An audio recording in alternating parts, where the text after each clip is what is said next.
Security Breach is a game that has many flaws that so many people have dug into more than salt on a wound. The game is not what any of the fans expected, wanted, or hoped for. Because of this, some people said to themselves, hey, maybe I could try making something like this. One such group was Powerline Studios, a group of 2 Spanish devs who went above and beyond by making the glitched attraction. This video is going to dig into Security Breach a little bit, but I'll keep it to a minimum because we're here to appreciate this masterful game and also give me a chance to gush about it since I really fucking like it. As to see why the game is good, let's go over each stage shortly and what makes them all great. Also, to note, this video will go very in-depth to all the mechanics and why they're good or bad, but before that, I need to say heavily spoil the entire game, yeah. So you might even be able to use it as a guide, or if you want to play the game and suffer before watching this, because it's quite good, even though it's hard. Anyway, to see what makes it good, let's go through it bit by bit, starting with our good old mate pinging us to come see the Fazbear attraction. Once we get there, we give these bots our bags and pay for the torture about to ensue. Go through the door and begin.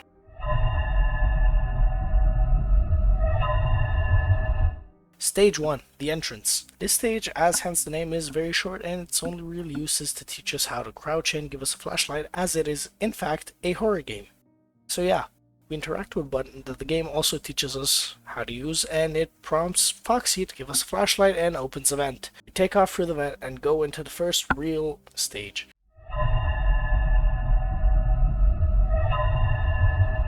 Stage 2, Nightmares. This is actually stage 1, but yeah, for numbering reasons, let's just keep going by the order that the game gives us. Anyhow, here's where the game really starts. This stage is based off of FNAF 4, if it is not obvious by the bedroom and the name. We exit the vent and get whomped in the head by this monitor, and oh handy, has vague instructions on how to beat the stage. But you don't care, so let me just tell you. There are 4 animatronics in this stage. Nightmare On, Nightmare Fredbear, the Freddles, and Nightmare Balloon Boy. Oh, Nightmare Balloon Boy. Most underused character that isn't even canon, or is. I don't know, it's weird. Anyway, each have their own gimmick that stops us from beating the stage, but haha, you may ask, how do I beat the stage? And to that, I say good question. This game, like mentioned before, has an escape room premise and it varies from stage to stage. In this stage, we need 2 keys found in these drawers to open this box, which gives us a puzzle piece that allows us to complete this Freddy puzzle for some reason. And once we do that, we get a code to the safe, which gives us a crowbar and allows us to take the planks off of the door and escape, but more on that later. We also have the animatronics that causes issues, starting with Balloon Boy. He has a stroke every once in a while and all we need to do is flash him to calm him down before he gets mad. But he can be quite annoying, pretty much just spazzing out randomly, and most of the times as soon as you turn around. Nightmare On. He appears from the random hole in the wall and signals that he's coming by these tentacles. Once he signals, we need to put on the suit to hide. This is a bit of a weird gimmick since you have to hold the space bar and not the interact button to put on the suit, but it's still fine, a cool gimmick nonetheless. Freddles. They appear around the room and make you hallucinate. If you hallucinate too much, as with any other animatronic, you will die. Flash them and they'll just shoo away easily. And finally, Nightmare Fredbear. He has faint audio cues and appears outside of our window. Once he becomes this, we must close the curtain and he will go away after a while. Obviously, not reacting to any of these will cause a big problem, called fucking dying. So good luck. Oh, I forgot to mention, there's also kind of a hidden 5th animatronic that is correlated to the timer. Once you unlock the planks off the door, Nightmare Bonnie will appear. Or if you run out of time, he will also appear and just slowly walk towards you, maybe causing your death. Okay, so before we move on, let me say my piece about this stage. While this is probably the shortest and easiest stage, it does not mean it's bad in any way. Because of this timer, if you're normal and not someone like Astral Spiff who likes horror games, it creates a sense of pressure on a first playthrough, and this pressure leads you to trying to rush things. But the best thing to do in this stage is actually take your time and check on the animatronics very regularly. This means it feels like an OG FNAF game, while really playing nothing like it. The only difference is we have a goal of escaping rather than just staying and praying that we survive. This also, as a parallel to Security Breach, feels really fresh. A Security Breach tries to be, hey, look, it's a big free-roam game. The glitch attraction says, okay, so here's a proposition. Small room. Enclosed space. Take it or leave it. But Instead of being empty and kinda lifeless like Security Breach feels, it feels lifeless in a good sense. What I mean by this is Security Breach feels just empty, and the glitched attraction feels like that place you went to as a kid that no one really knew if it was truly empty or not. A place that had rumors of roaming ghosts, just like what FNAF is actually supposed to be. Here we're not alone, and it only gets creepier and scarier because of the immaculate gameplay and mechanics of all the animatronics. The way they all flow together to make everything feel difficult but play very fairly. The way everything in the first stage is meant to draw your attention and annoy you, while the timer is placed above your first objective so you can clearly see it. BB and the Freddles draw your attention away because they need to be checked on and flashed, all while Fredbear looms closer and closer. Nightmare also makes his way in only to waste your time from escaping or resetting Fredbear further. Because of this, they also feel like actual threats when combined rather than in Security Breach being slight inconveniences, and them all just doing their own thing while walking around and when spotting you, hunting you. Anyway, I'm gonna stop myself for now and let's go onward to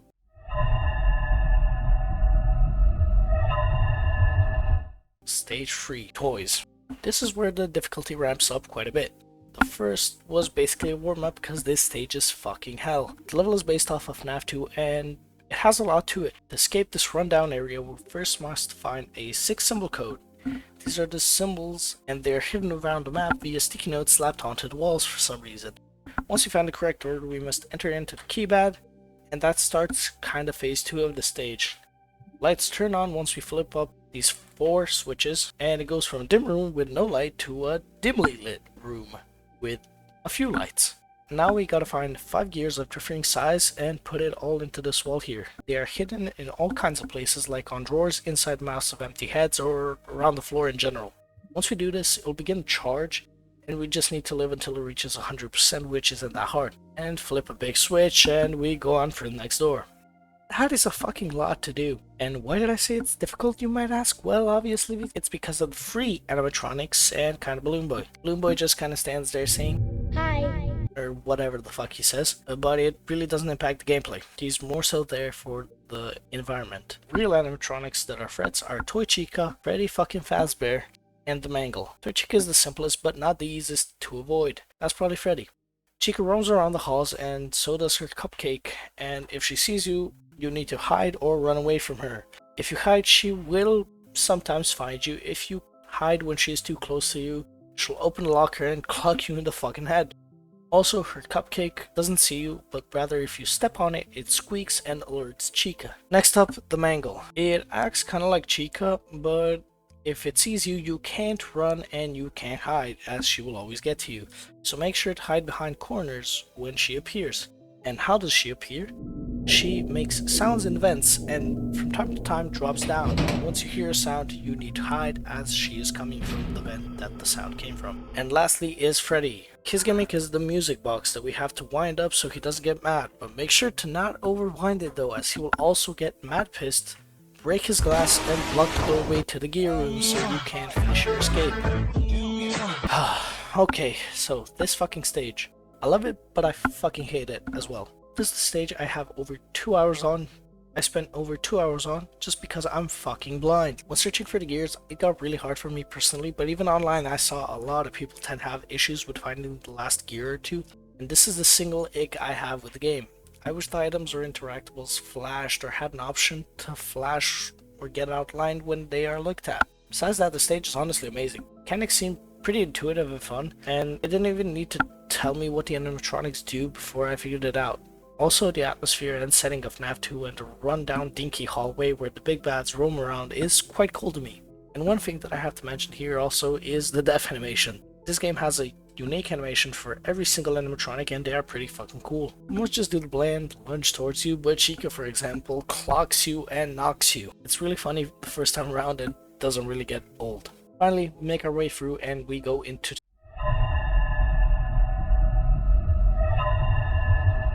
Stage 4, Cursed. Stage 4 is a FNAF 3 based stage and it's clear by the design and animatronics present, but as always let's go over how to win first. You have to at first find a code around the room which can be found on various walls, boxes, or even the desk, and use it to activate developer mode on this panel right here, which then gives us coin for an arcade game and the FNAF world original style for some reason. You get set on a fetch quest for various different characters inside the game and beat the game eventually.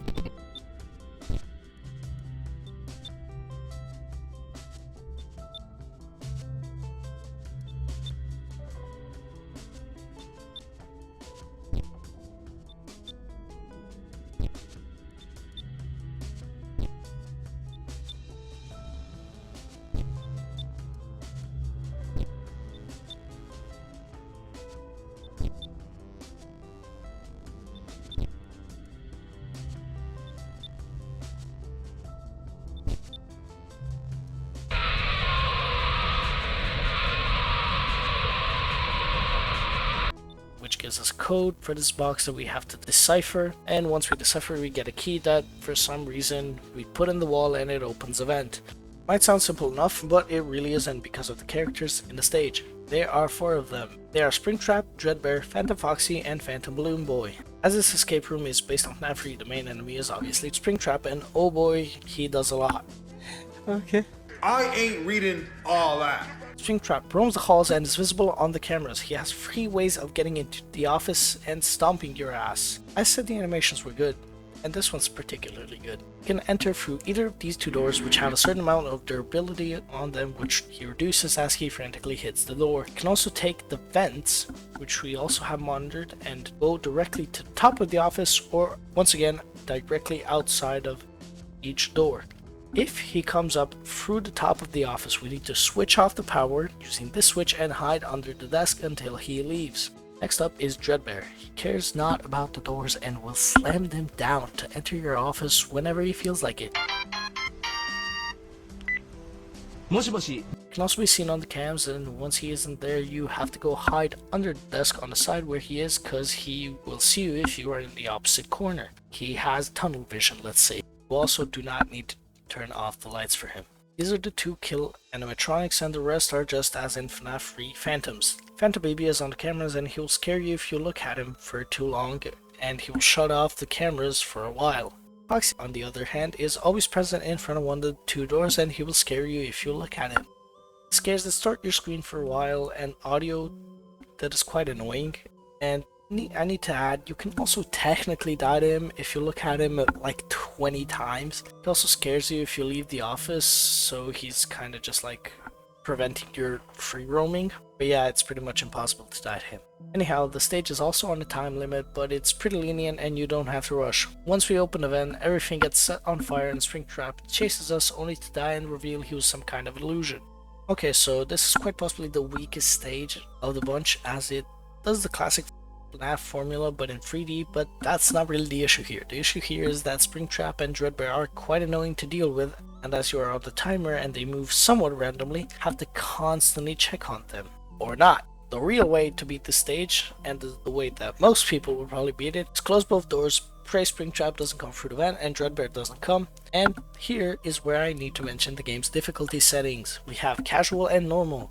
I recommend playing on casual as it gives you a checkpoint or 2 throughout the stage, and in this stage it gives you a checkpoint as soon as you beat the FNAF World style minigame, and it makes the stage kind of a joke. In normal mode you have to clear the stages in one go, so it makes a bit better this stage specifically, but it is really just a pain to deal with everything happening here. Also, I just gotta show Put Afton again.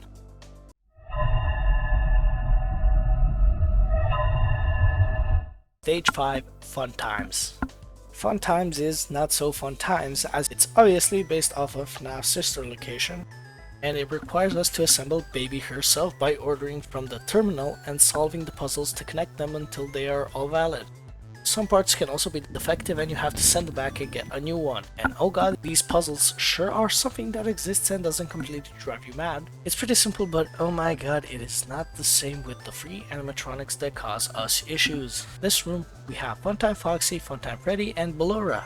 Let's start with Ballora. She dances through the halls and plays her signature music as a sound cue that we use to see where she's coming from, and she can enter either of these 2 hallways, and when we see her we can turn on these Tesla coils and shock her ass, sending her back, and if we don't send her back we obviously die. Funtime Freddy stays in his room minding his damn business, and he stays on his stage, but every so often he moves from the stage. It's quite dim and you can't really see what's happening as the flash button is broken, but once he moves off of his stage, we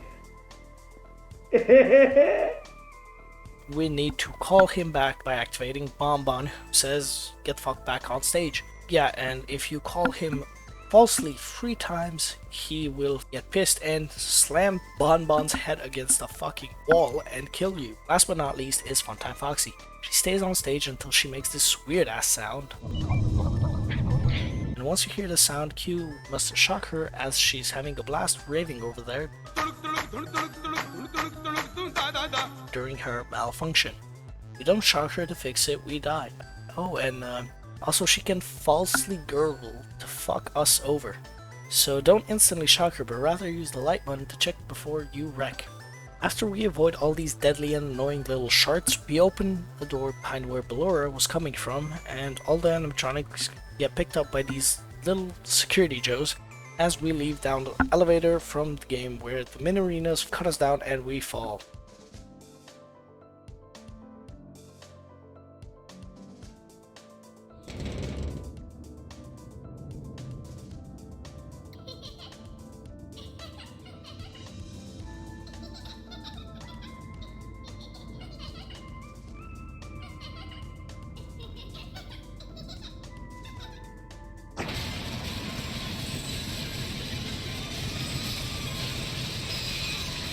This stage now, listen to me very closely. I actually quite like it a lot. I know a lot of people were frustrated at this stage because there aren't really useful checkpoints and it felt unfair at times. In my case at least, I picked up the mechanics fairly fast and didn't have trouble where many did. Funtime Freddy is pretty hard to spot in his room because you can't use the light, but you can only see him during this spark. I'm pretty sure my brightness was up a little too high, but if that's the cost of having a blast in the stage, I'll take it every day. Once you figure out Funtime Foxy can also do false cues, you also just kind of feel out if it's been too long or too short between gaps since she malfunctioned, and even ignore them. Laura as well also isn't really an issue, and Funtime Freddy was the roughest for most. Concept of this stage I also have to mention is pretty damn cool. The fact that we are assembling Baby, it really adds to the creep factor because on first playthrough you don't really know if she's just gonna come alive in a moment and be the last animatronic added to the stage. After you beat the stage, the little security Joe bots take them all offline and add to the scare factor as well because it's really weird to see them deactivated.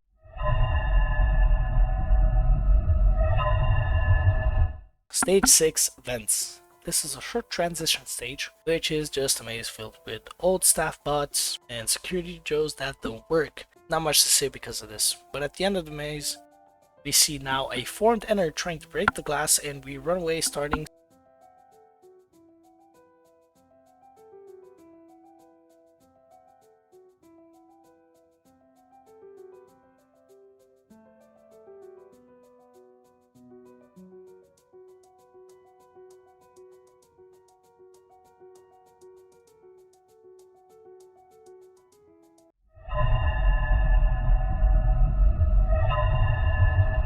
Stage 7, Lost Media. Lost Media is a stage based off fucking nothing, but our one and only enemy is the Ennard. Let's go over him first because in this case, it's quite simpler to understand. He runs around this maze looking place and looks for you while trying to kill you because of course he does. Once he sees you, he will gun for you. He's almost faster than us, but we are just able to escape because there are random pallets placed around and we can knock down to hit him like Dead by Daylight or just slow him down so he needs to break them. There are a limited number of pallets though, which has to be mentioned. And while we have a giant 3-meter tall robot hunting us down, we must find a crowbar, open the drawer, get a key card, open the door, turn on a generator, find 3 PCs which each have 3 fuses, each connecting them, and we need to find them from this little container, the exact colors to match the screen, and yeah, it's a fucking maze and it's hell to traverse because there's not a single map, you just kind of have to memorize it by these lines on the floor.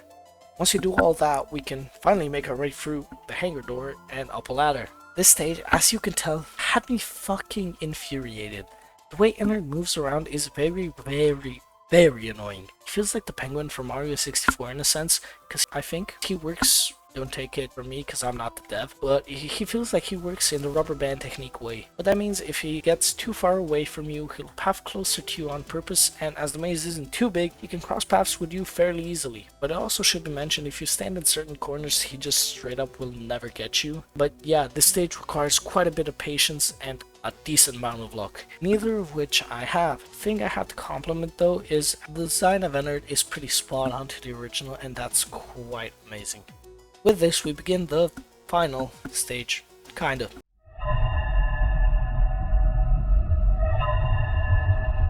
Stage 8, the back alley. The final stage is based off of FNAF Pizzeria Simulator, and boy is it a doozy. As always, let's go over our objective first. At first, we have to win this pizza throwing game, which was originally used at the beginning of Pizzeria Simulator as a fake out to make us think it was another Scott troll game. It has 4 stages, each getting harder by adding black Freddies to block the pizza from getting to the kids.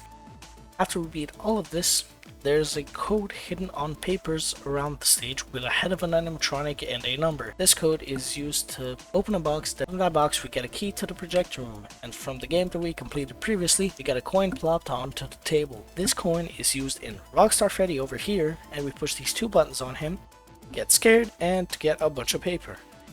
Take this paper back to the projector room and need to assemble this poster and show it to Helpy until it meets his standards. Once all of that is done, the door will open to give us a pair of pliers to cut the chains, and yeah, I know these aren't really pliers, but shut the fuck up. And we finally escape. But we didn't go over the nuts monster animatronics trying to kill us in this stage. We have 4: Scrap Baby, Spaghetti Freddy, or in normal terms, Molten Freddy, William Afton's 50-something burnt body, and the Music Man. Let's start with Music Man, as he is very simple. He is a timer. If it runs out, you will die. But it's not really that useful because the stage goes by pretty fast anyway. Now for Molten Freddy, as he is one of the most annoying ones in the stage. Goes down either of these 2 vents, and if he gets out, he hunts you down, and to push him back, we have to flash the light using a switch anywhere for 5 to 8 times depending on our progress in the stage. And now for the last 2, let's talk about this monitor for a bit first. On this monitor, we have 3 available choices: external door, call system, and rappel system. The external door is for opening and closing the door, and the rappel system can't be active if it's closed. Why would we need to close the door, you might ask? The answer is Daddy Afton. Gets mad bit by bit and suddenly lifts his head up when he's ready to attack. Before he dashes at us, we need to close the door, which he will manically bang on until we turn on the call system, which puts Peepaw Aftone back in his rocking chair. Rappel system, on the other hand, is for Scrap Baby. She comes from the forest and tries to straight jump the fence to get us, but by using the rappel system she gets scared back into the woods for some reason. If you can survive all of them and escape before Music Man gets mad, you can go into what I call the epilogue. But before that, this one is probably the best stage individually. Just as said, for Stage 2 Nightmares, all the animatronics gameplay complements each other really well, specifically the door mechanic. You can make a choice: close the door permanently and open it when Scrap Baby comes to use the rappel system, or you can keep the rappel system to make Scrap Baby run away instantly and keep an eye on Aftone. I myself personally use the second one. During all of this, you also need to keep check on Molten Freddy, who appears quite often. He's also a bit of a pain to deal with because he takes so fucking many flashes. And I do have to mention here though, when I say something's a pain in this game, it's actually a positive. I want the animatronics to keep me occupied, as they are the focus of this series and why everyone originally hopped on the hype train. Anyway, let's finish this game off and get to the conclusion a bit faster, as this script is already so fucking long.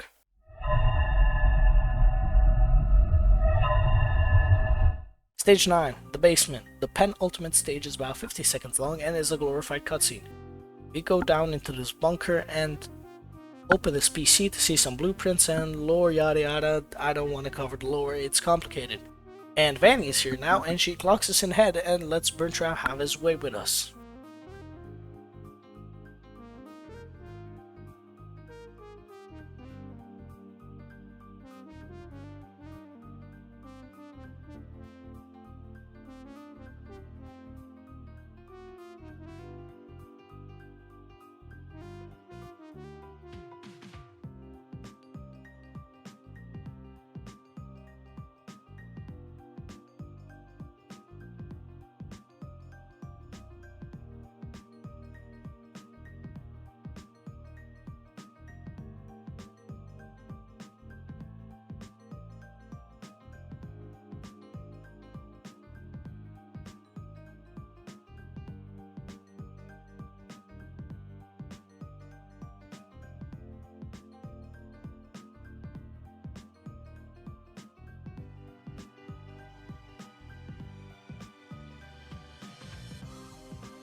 Stage 10, Memories, with what I assume is Bird Trap killing us.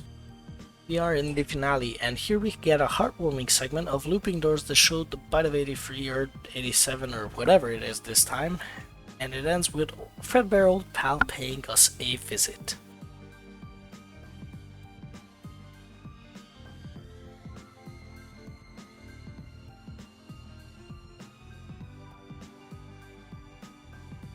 Finally, we get back to gushing about this game as a whole.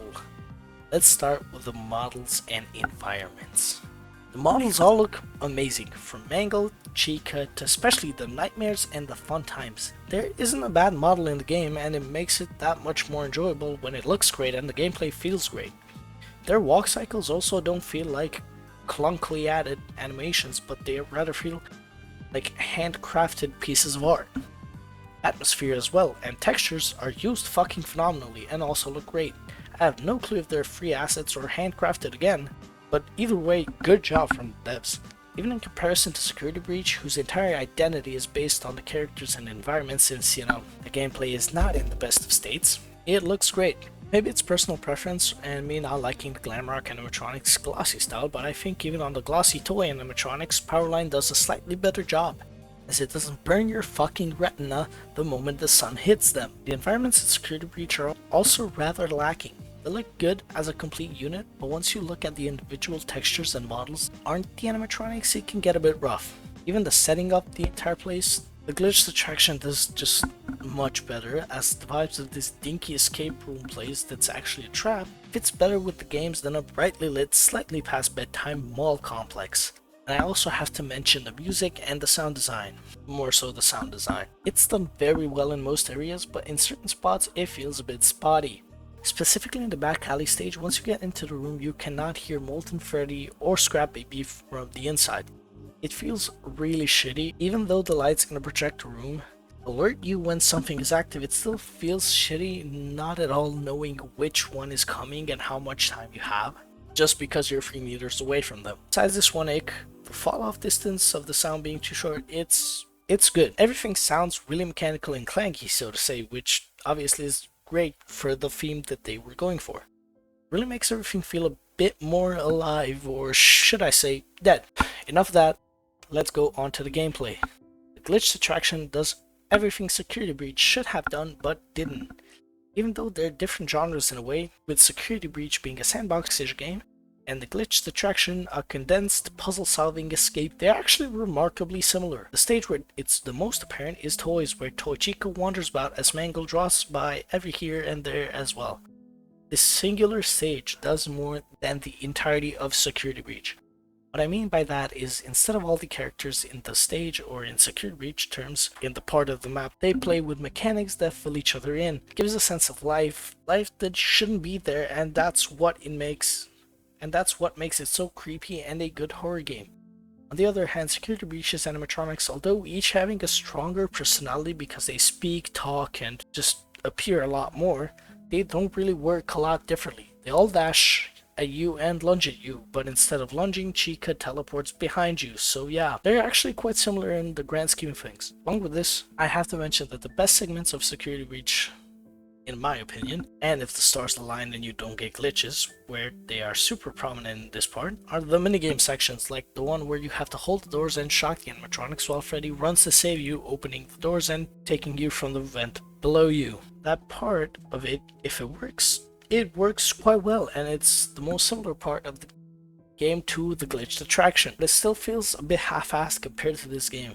This might be because Powerline, aka the devs, actually care about the franchise, unlike Steelwool, who I believe took in FNAF because of the seemingly endless money-making scheme it is. They did a great job on Help Wanted, but Security Breach was a far cry from the FNAF series. Even though the game is quite fun, it's fun for all the wrong reasons. It just doesn't do horror as well as this masterpiece called the glitched attraction. So yeah, that's gonna be it for the video. As always, if you like what I make, consider subscribing, as I really enjoy making videos on cool things that I like. I've been gone for a while, but expect some more of me during this summer. It's been real, and see you in the next one.